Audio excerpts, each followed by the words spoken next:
The wind across Kandahar airfield carried more than dust that October morning.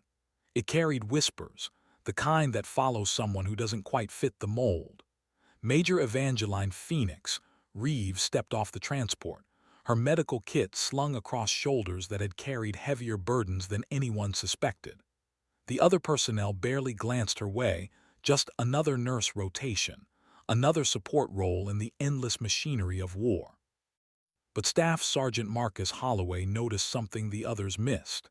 As Phoenix adjusted her collar against the Afghan wind, a glint of metal caught the light. Dog tags. Not the regulation pair every service member wore, but something else entirely. Something that made his blood run cold. "Jesus Christ," he whispered, fumbling for his radio. The frequency crackled to life as he keyed the mic with trembling fingers. "Tower, this is Holloway. I need you to run a personnel check on the new medical officer. Call sign Phoenix." The voice that came back was tired, routine. "Holloway, she's a trauma nurse. Category 4 assignment. What's your concern?" Marcus couldn't take his eyes off those tags swaying against her uniform. He'd seen identical ones before, wrapped around the wrist of Captain Elena Vasquez 3 years ago, right before Recon Team Delta disappeared into the Hindu Kush Mountains. Before they became 16 names on a memorial wall and a classified folder that made grown colonels go quiet. "Sir, I need you to cross-reference her service record with Operation Blackwater, 2021, Recon Team Delta." The silence stretched long enough for Marcus to wonder if his radio had died. When the voice returned, it was different. Careful. "Sergeant, you're to report to Colonel Davidson immediately, and Holloway, not a word to anyone." Phoenix had already disappeared into the medical tent by the time Marcus acknowledged the order. But the image burned in his mind, those dog tags, weathered and worn, bearing names that officially never came home. How does a nurse carry the identification of dead reconnaissance soldiers? More importantly, why was everyone pretending she was just another medical officer when her file had enough black ink to choke a horse? As Marcus hurried toward the command post, he caught one last glimpse of Phoenix through the tent flap. She wasn't organizing medical supplies or checking equipment. She was staring at a map of the surrounding mountains, her finger tracing routes that only someone with extensive ground experience would know. Routes that led into the same valleys where 16 soldiers had vanished without explanation, leaving behind only questions and a conspiracy of silence that reached all the way to the Pentagon. The afternoon briefing in Colonel Davidson's office felt like stepping into a tomb. The air conditioning hummed against the desert heat, but the chill in the room had nothing to do with temperature. Davidson sat behind his desk like a man carrying the weight of decisions that cost lives, his graying temples catching the harsh fluorescent light. Marcus stood at attention, watching the colonel's face cycle through emotions he couldn't quite read. "Tell me exactly what you saw, Sergeant." Davidson's voice carried the careful neutrality of someone who already knew the answer but needed confirmation. Marcus described the dog tags, the way Phoenix had studied the mountain routes, the feeling that everything about her presence felt orchestrated rather than routine. Davidson listened without interruption, occasionally making notes on a pad that he kept angled away from view. "Sir, if I may ask, who is she really?" Davidson stood and moved to the window overlooking the flight line. Apache helicopters sat in neat rows, their rotors tied down against the constant wind. "What do you know about compartmentalized operations, Sergeant?" "Need-to-know basis, sir. Information divided into sections to prevent the whole truth from destroying everyone involved." Davidson turned back, his expression grim. 3 years ago, Recon Team Delta was inserted into Grid Square 2847 for what should have been a 72-hour reconnaissance mission. Standard intel gathering, minimal risk. They never made their first checkpoint. Marcus felt his stomach tighten. Every soldier knew the story, or thought they did. 16 men, equipment failure, probably dead within hours of insertion. A tragedy, but not uncommon in a war zone where mountains ate helicopters and Taliban ambushes were as predictable as sunrise. The official report listed equipment malfunction and probable KIA due to enemy action. Case closed, families notified, memorial service held. Davidson opened a file cabinet, retrieving a folder so thick it required both hands. The unofficial report is somewhat different. The folder hit the desk with a sound like thunder. Classified stamps covered every surface, some dating back years, others so recent the ink still looked wet. Davidson opened it carefully, revealing photographs that made Marcus's breath catch. Phoenix, but not Phoenix. The woman in the images wore full combat gear, carried weapons that suggested frontline operations rather than medical support. Her hair was longer, her face harder, but those eyes were unmistakable. In one photo, she stood with Recon Team Delta, all 17 faces smiling at the camera like soldiers heading home rather than men about to disappear forever. Major Evangeline Reeves, call sign Phoenix, wasn't their medic, Davidson said quietly. She was their pilot. The revelation hit Marcus like physical force. Phoenix had flown Recon Team Delta into those mountains. She'd been there when 16 soldiers vanished, and somehow she'd made it out. But if that was true, why the elaborate deception? Why return as a nurse instead of facing whatever investigation should have followed? Davidson seemed to read his thoughts. Because sometimes, Sergeant, the truth is more dangerous than the lie. The mess hall buzzed with the usual dinner conversation, but Phoenix sat alone at a corner table, mechanically eating food that might as well have been cardboard. She perfected the art of invisibility over 3 years, becoming just another face in the crowd, another support role that warranted neither attention nor suspicion. But she could feel eyes on her tonight. An instinct honed by combat told her the carefully constructed facade was beginning to crack. Across the room, a group of pilots gestured toward her table. Their conversation was too quiet to hear, but their body language spoke volumes. Someone had noticed something, asked questions, started connecting dots that were supposed to remain scattered across classified files and official denials. Phoenix continued eating, giving no sign she was aware of their attention, but her mind raced through contingencies she'd hoped never to use.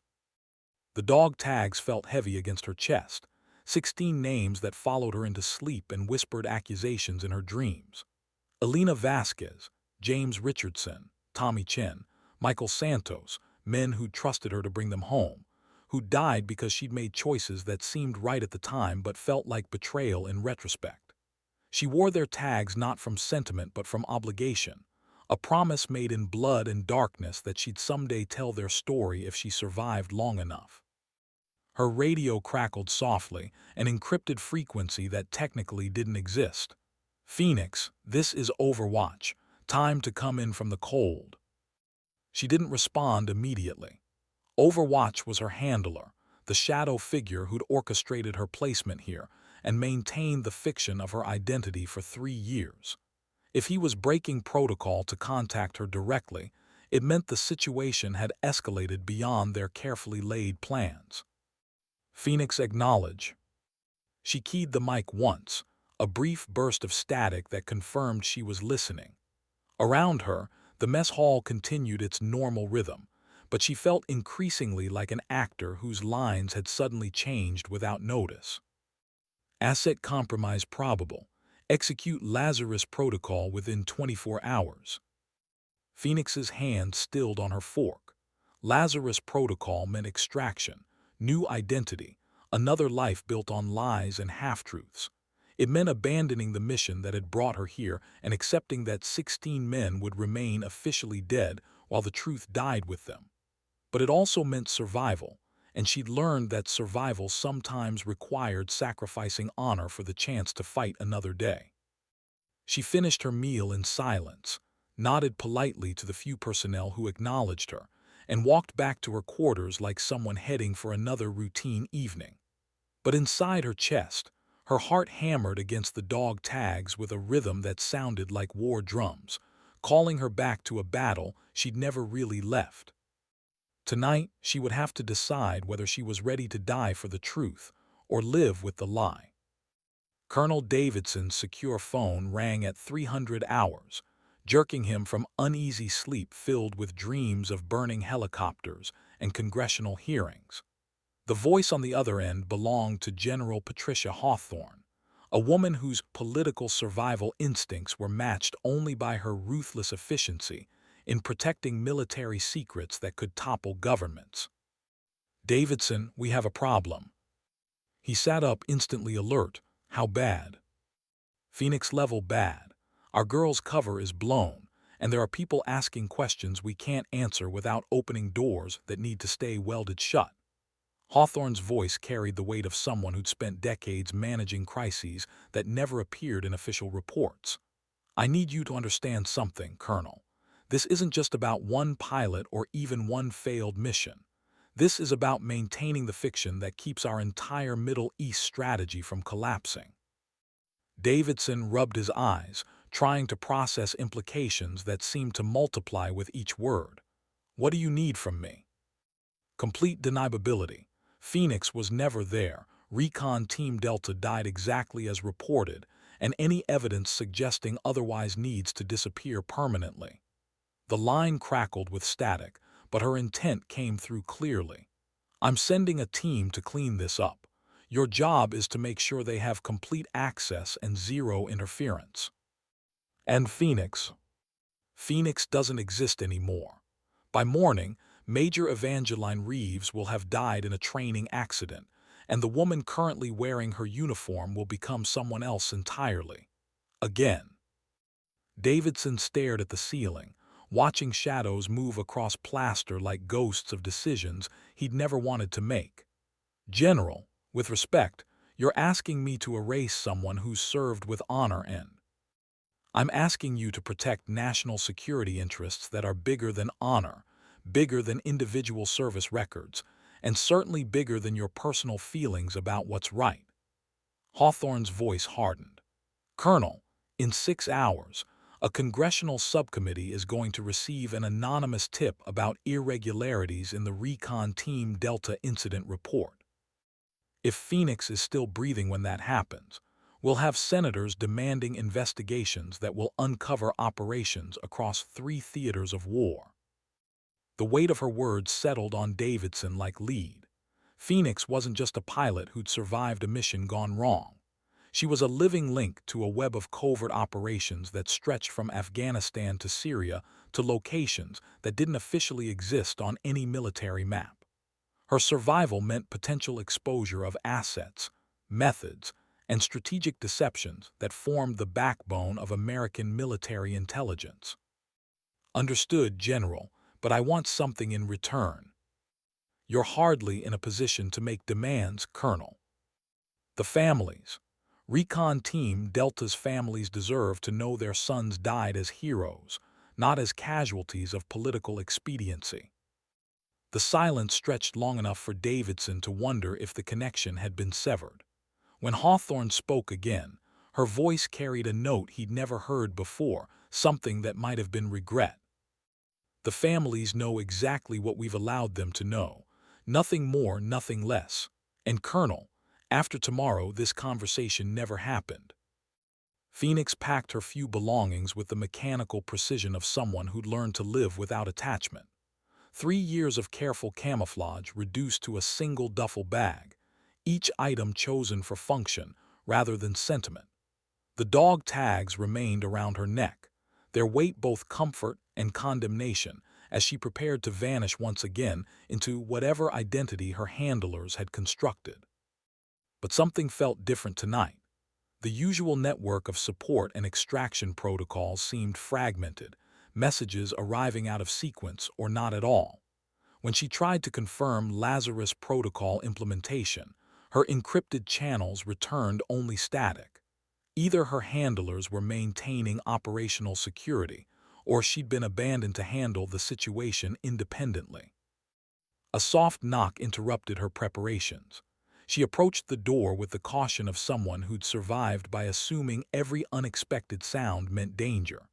Through the security lens, she saw Staff Sergeant Holloway, alone and clearly nervous. "Ma'am, I need to speak with you." Phoenix weighed her options. Holloway had recognized the dog tags, which meant he had knowledge of Team Delta that went beyond official reports. He could be part of the cover-up, sent to ensure her silence, or he might possess information she needed to complete her mission. Either way, ignoring him would only escalate whatever situation was developing.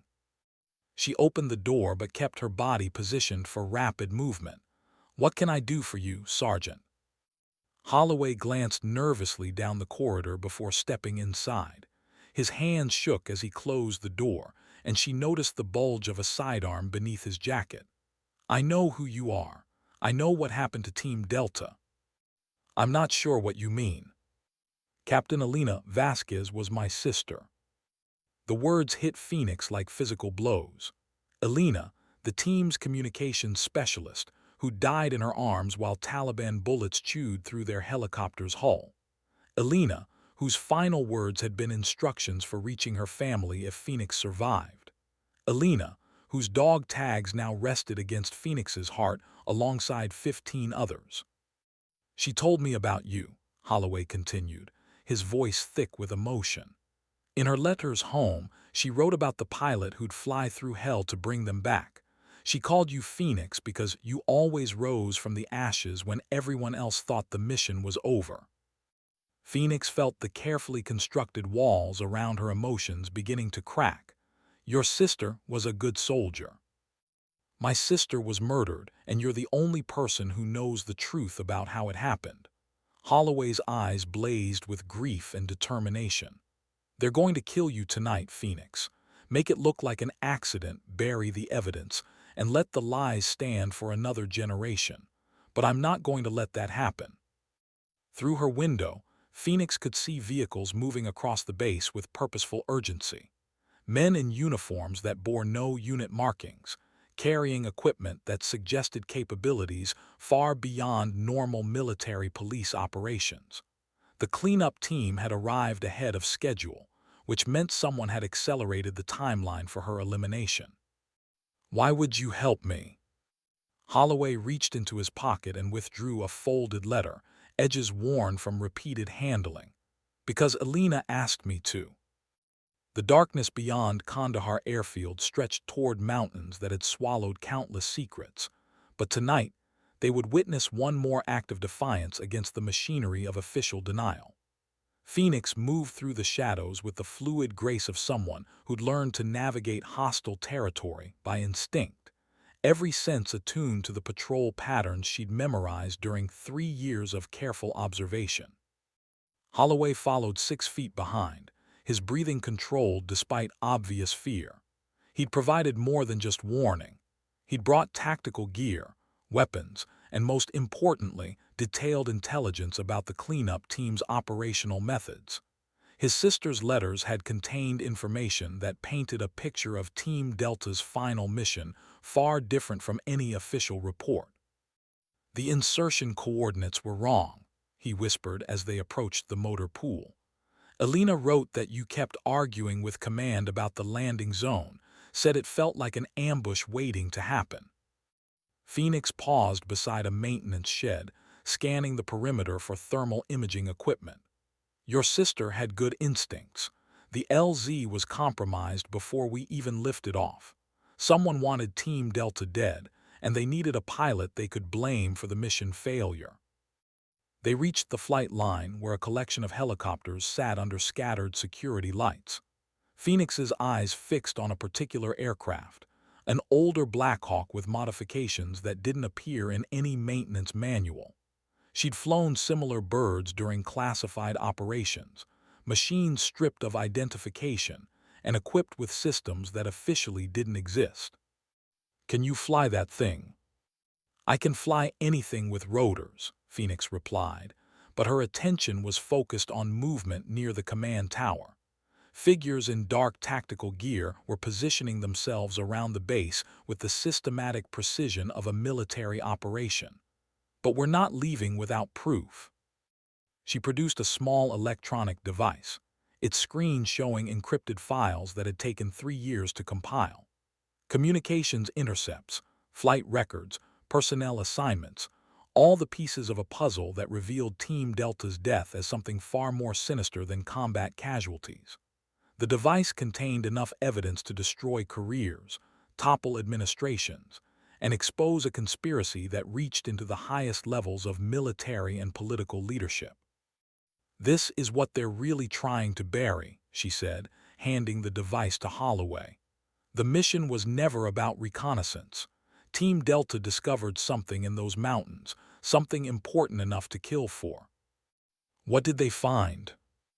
"Evidence of weapons transfers to Taliban forces. American weapons, supplied through channels that traced back to defense contractors with connections to Pentagon procurement officers." Phoenix's voice carried the bitter weight of betrayal. Alina's team documented serial numbers, GPS coordinates, communications intercepts. They had enough proof to expose a network of corruption that was literally arming our enemies. The implications hit Holloway like vertigo. His sister hadn't died in routine combat operations. She'd been murdered to protect a conspiracy that was selling American soldiers' lives for profit. The rage that followed was pure and cold, crystallizing into determination that transcended personal survival. "How many people are involved?"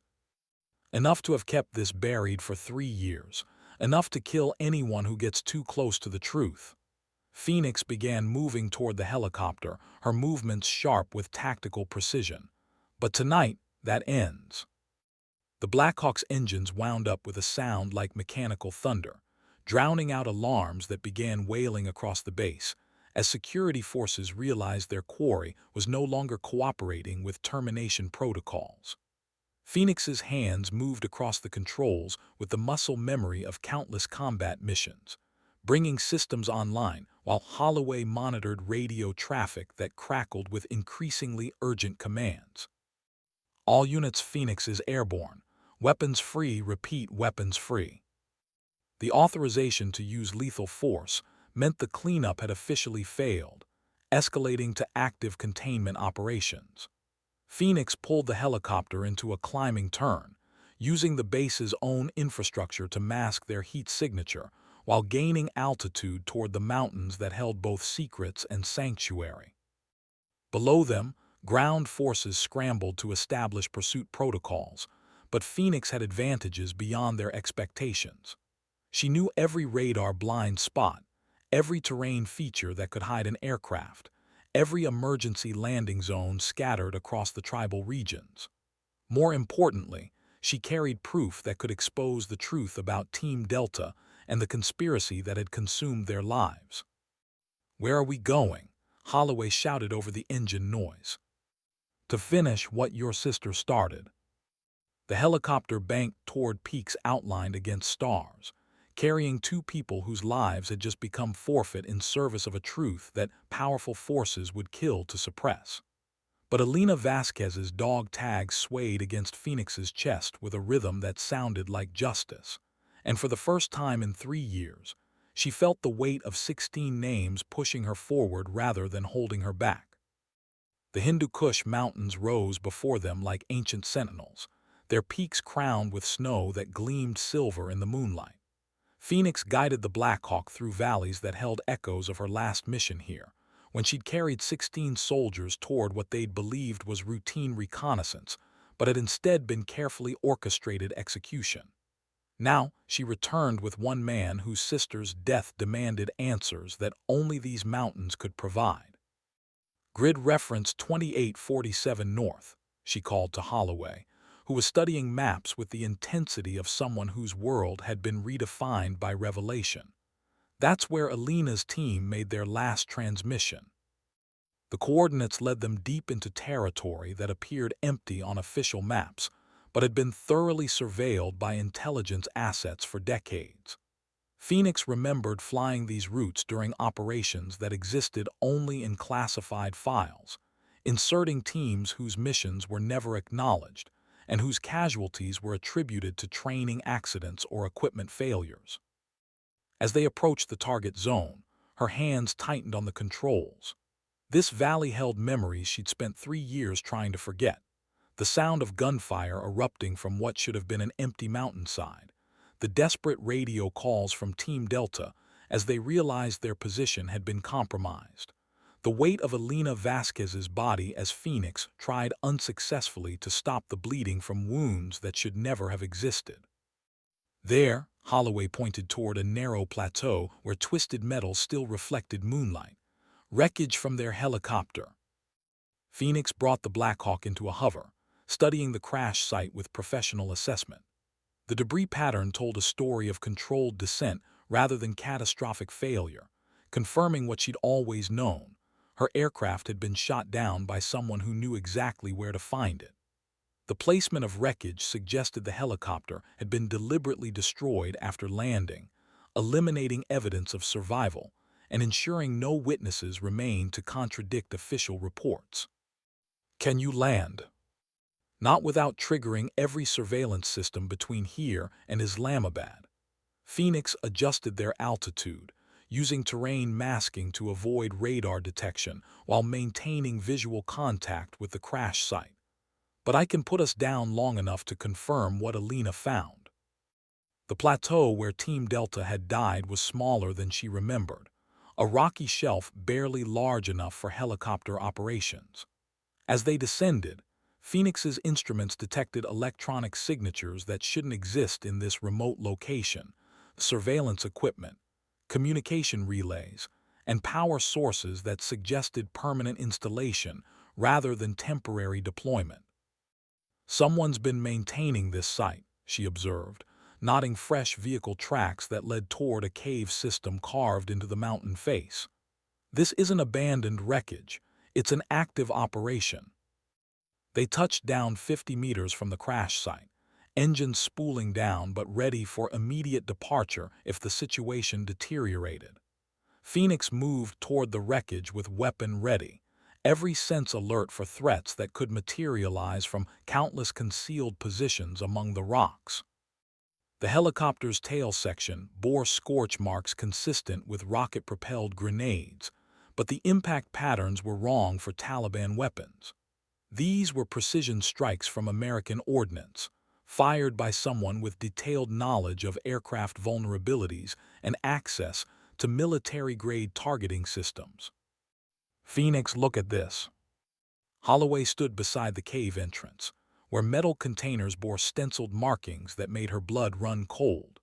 Serial numbers that matched weapons supposedly destroyed in Iraq, ammunition lots that had been reported as lost to enemy action, equipment that should have been decommissioned years ago. Elena's team had discovered a massive arms trafficking operation that was redirecting American military supplies to hostile forces throughout the region. But the containers held more than weapons.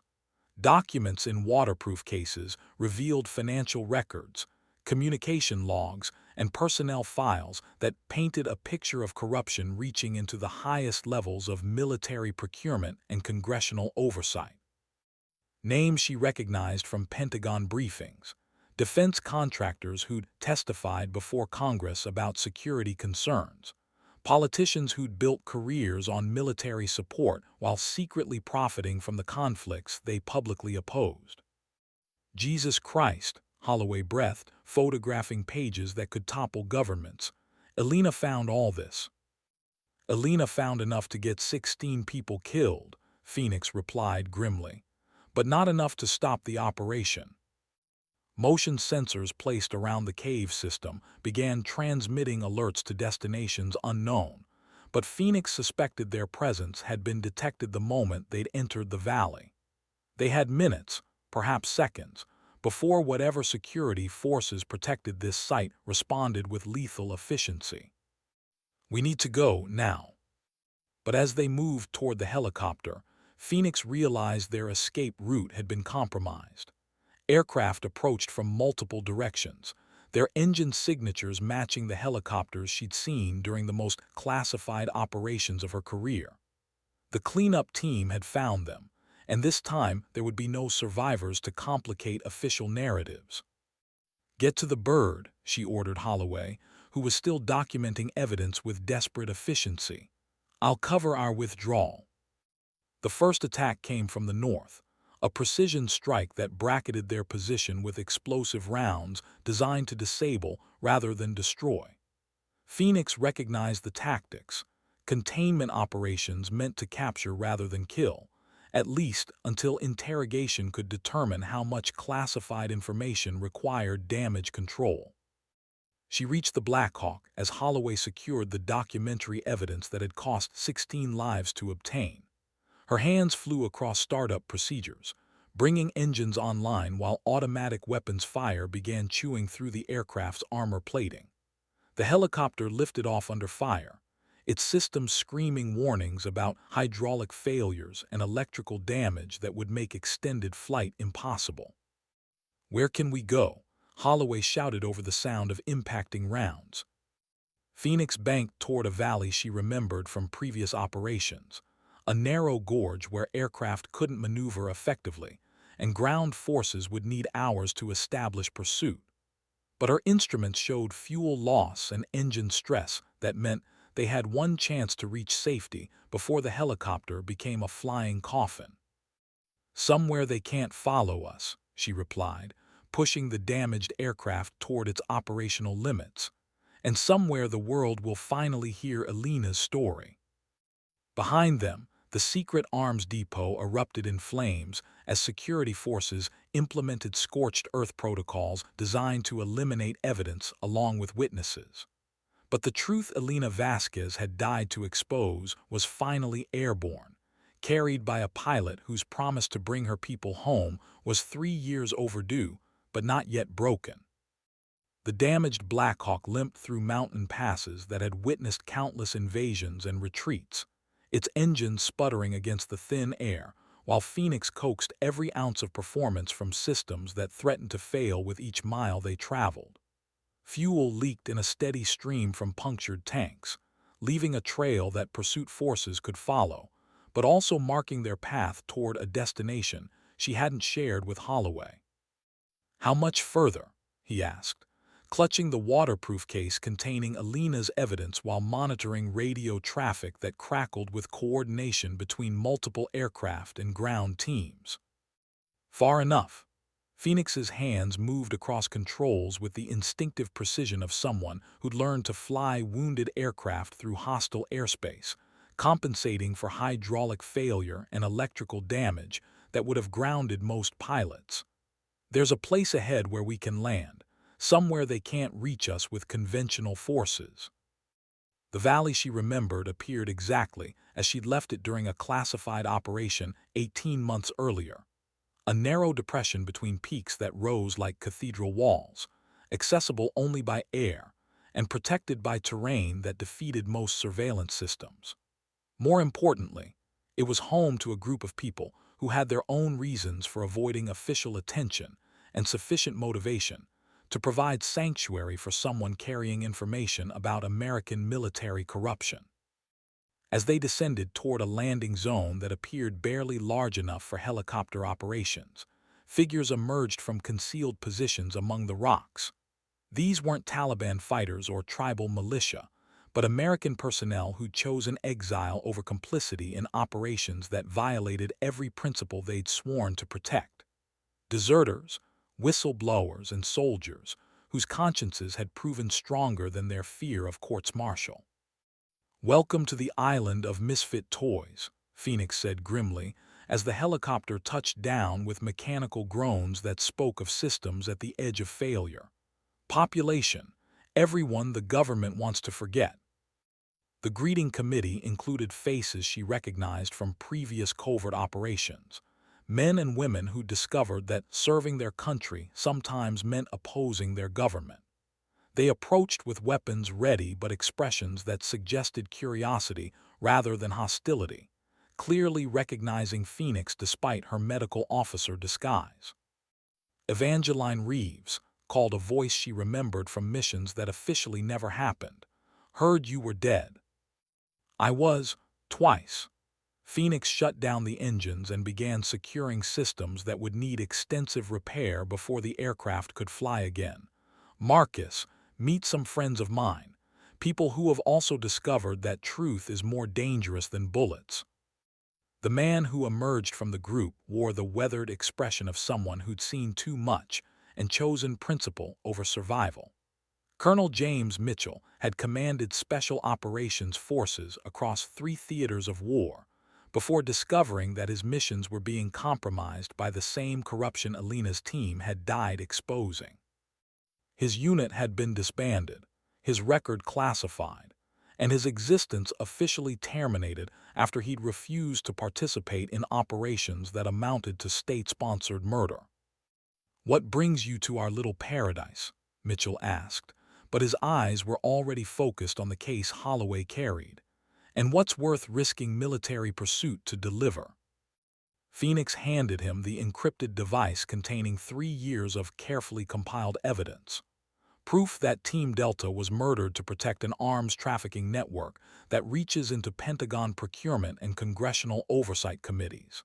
Names, dates, financial records, communication intercepts, everything needed to expose a conspiracy that's been selling American soldiers' lives for profit. Mitchell's expression hardened as he reviewed the files, his tactical computer displaying information that painted a picture of betrayal more extensive than anyone had imagined.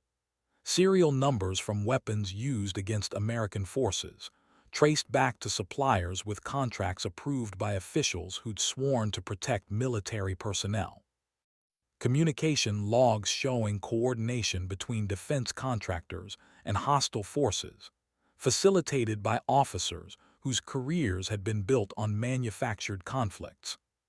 How many people know about this? Alina Vasquez's team died for it.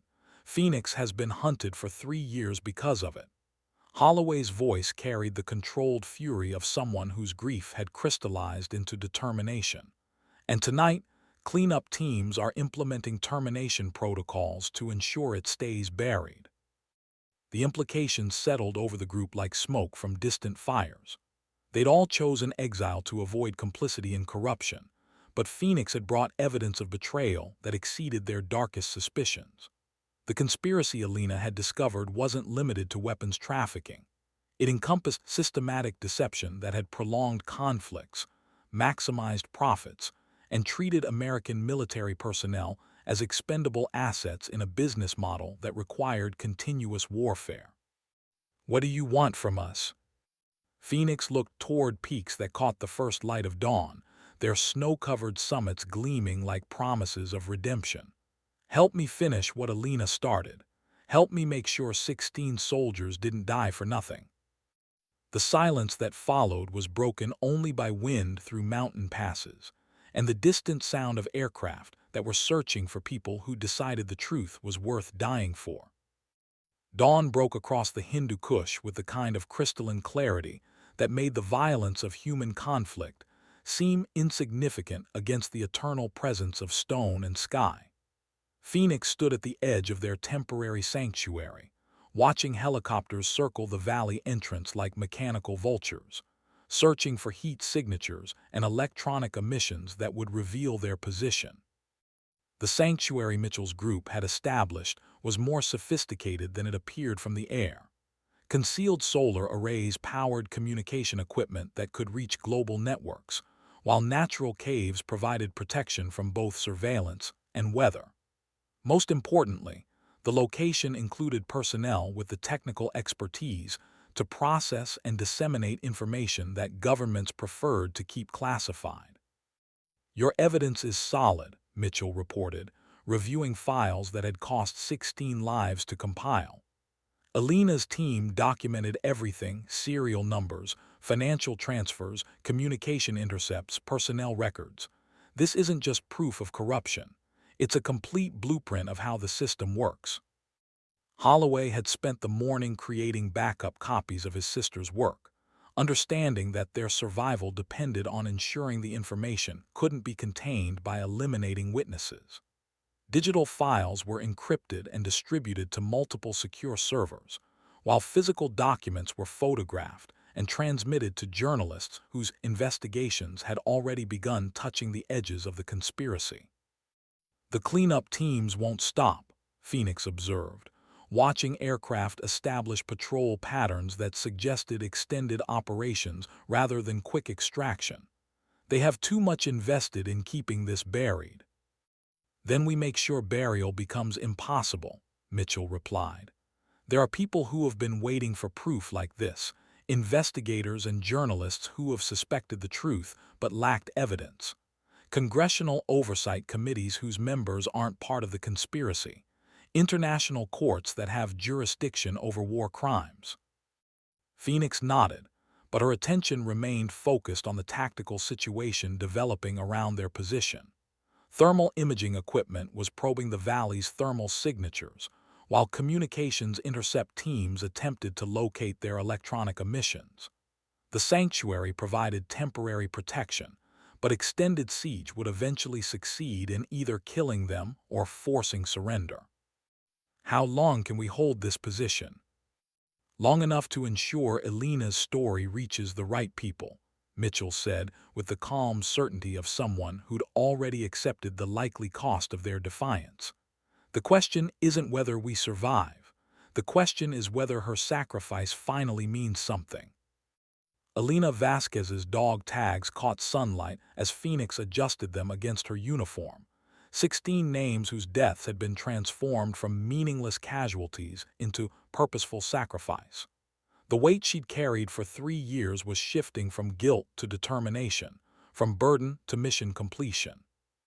She'd be proud of you, Holloway said quietly, understanding the emotional transformation he was witnessing. Elena always said the mission wasn't over until everyone came home. Today, they finally get to come home. The radio crackled with incoming transmission from sources beyond the valley. Confirmation that Elena's evidence was being received and analyzed by people with both the authority and the integrity to act on information that exposed systematic betrayal. Congressional investigators, military prosecutors, and international oversight bodies were beginning to coordinate responses that would reach far beyond simple courts-martial. Phoenix, this is Overwatch. The voice belonged to her former handler, the shadow figure who'd orchestrated 3 years of deception, but now seemed to be offering something different, perhaps redemption, perhaps simply acknowledgement that the game had changed beyond anyone's ability to control outcomes. What do you want?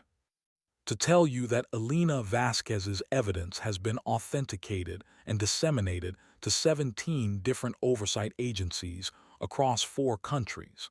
The cleanup operation has been terminated, and personnel involved in the cover-up are being detained for questioning. Phoenix felt something inside her chest that might have been relief, or possibly the first breath she'd taken freely since the day 16 soldiers died in her arms. And the conspiracy. Being dismantled as we speak.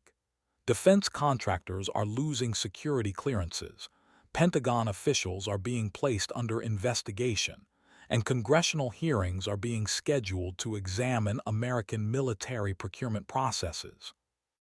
The helicopters circling